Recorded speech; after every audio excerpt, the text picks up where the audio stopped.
அனைவருக்கும் வணக்கம். அரியலூர் மாவட்டம் திருஞான சம்பந்த ஜோதிடர். இந்த என்கிற தான்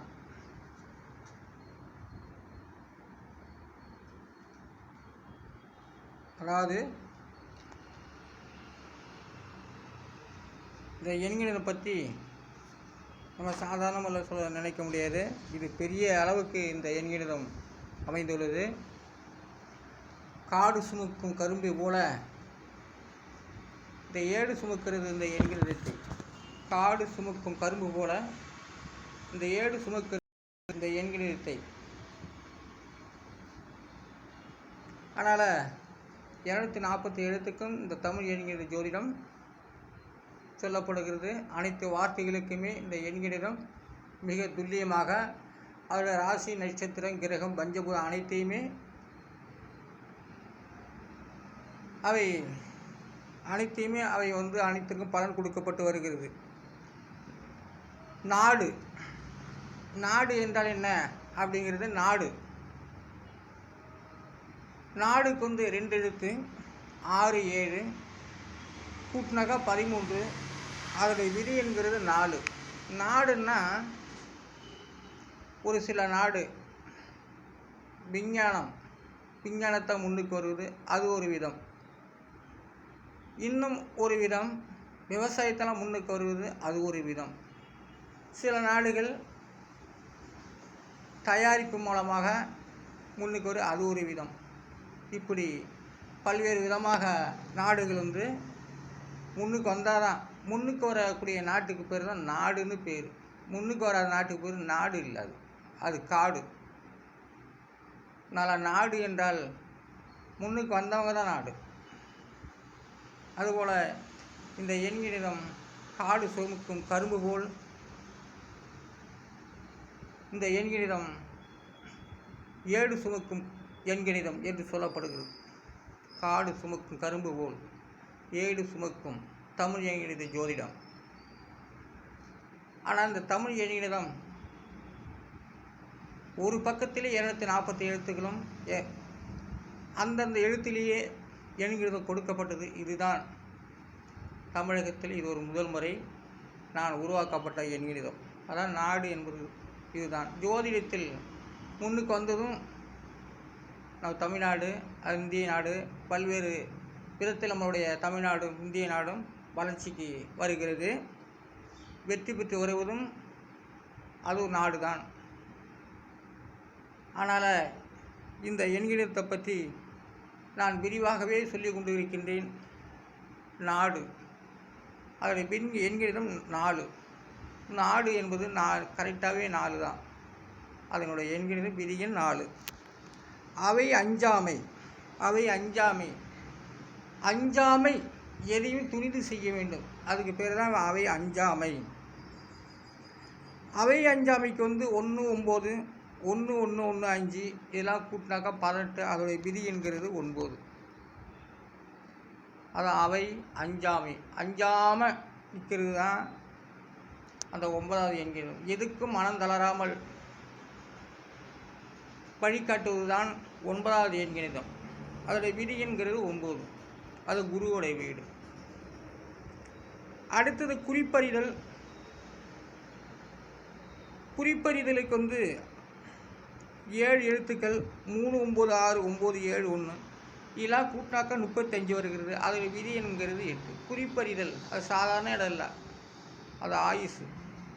8ஆம் இடங்கிறது ஆயுள் ஸ்தானம். அந்த ஆயுசு ஒரு குறிப்பறிதல் என்று சொல்லக்கூடியது. அதை ஞாபகத்திற்கு, ஒரு வளர்ச்சி பாதைக்கு,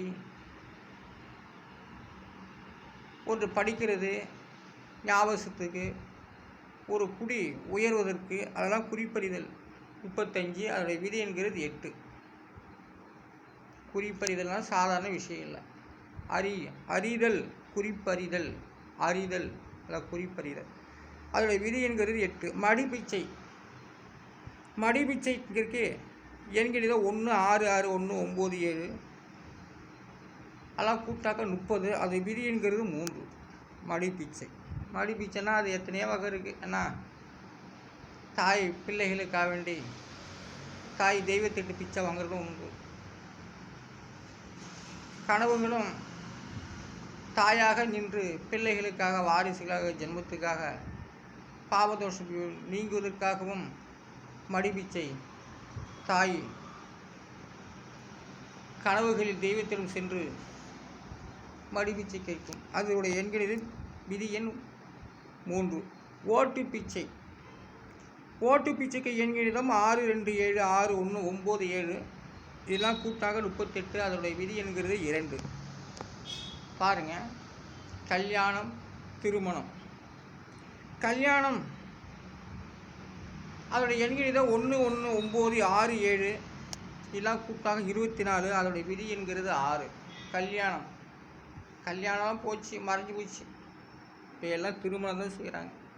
அந்த கல்யாணத்துடைய விதி என்கிறது 6. அடுத்து திருமணம் 5 எழுத்துக்கள்.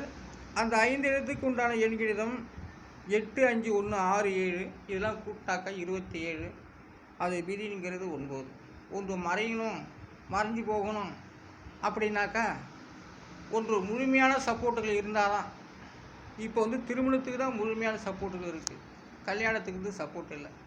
அது ஒரு வார்த்தை, கல்யாணம் ஆகிடுச்சு அப்படிங்கிறது தான் அது வார்த்தையாகவே இருக்குது. ஆனால் ஏட்டின் பிரகாரம், எழுத்து பிரகாரம் திருமணம் சொல்லப்படுகிறது.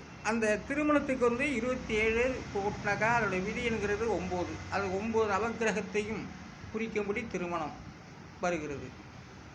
20 நட்சத்திரமும் 15 திதிகளும் 9 கிரகங்களும் 12 ராசிகளும் 60 வருடங்களும் கரணம் 27 மணிகரணம் 12, 13 இது அத்தனையும் அறிந்து செய்வது தான் திருமணம். திருமணம் 27. அதோடைய விதி என்கிறது 9. 9வது வீடு குரு ஸ்தலத்து, குரு வீடு. அப்போ தாலி எடுத்து கொடுப்பது, தாய் தந்தை எடுத்து கொடுப்பது குரு. ஒரு 9வது விதி எண். 9வது விதி எண்ணு தான் தாலி எடுத்து கொடுக்குறது. விதி எண் 9. கல்யாணம் வார்த்தை, திருமணம் ஏற்றின் பிரகாரம் நடக்கிறது. அப்போ திருமணத்துக்கு தான் மரியாதை, கல்யாணங்கிறத வார்த்தையோட. உன் பொண்ணு கல்யாணம் பண்ணலையா, உன் பொண்ணு கல்யாணம் செய்யணுமா, அதை வார்த்தையோடு முடியுது. ஆனால் ஏற்றின் பிரகாரம் திருமணம் நடக்கிறது. அதனால் இப்போது இனிமே சில தெரிஞ்ச வார்த்தைகளை சொன்னால் தான் மக்களுக்கு புரியும், தெரியாத வார்த்தைகளை சொன்னால் புரியாது. இலக்கணம் போல் புரியாத வார்த்தைகள்லாம் சொன்னால் மக்கள் ஏந்துக்காது.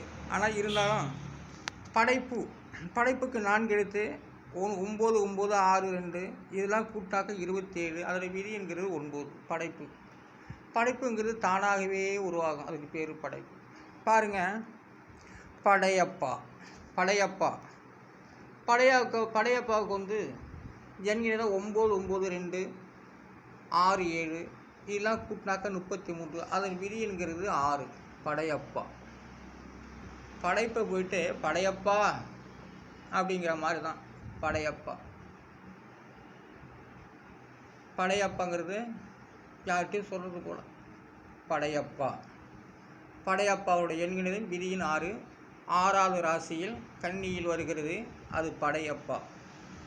படைப்பு பாருங்கள், தானாகவே அது நடக்கும். அதான் படையப்பா. படைப்புங்கிறது படைப்புக்கு 20 நட்சத்திரமும் 9 கிரகங்களும் பார்த்து நடக்கிறது தான் படைப்பு. அதோடைய விதி என்கிறது 9. நவக்கிரகங்களும் படைப்பில் இருக்கிறது. படையப்பா 6வது மனிதன் சொல்லக்கூடிய வார்த்தை.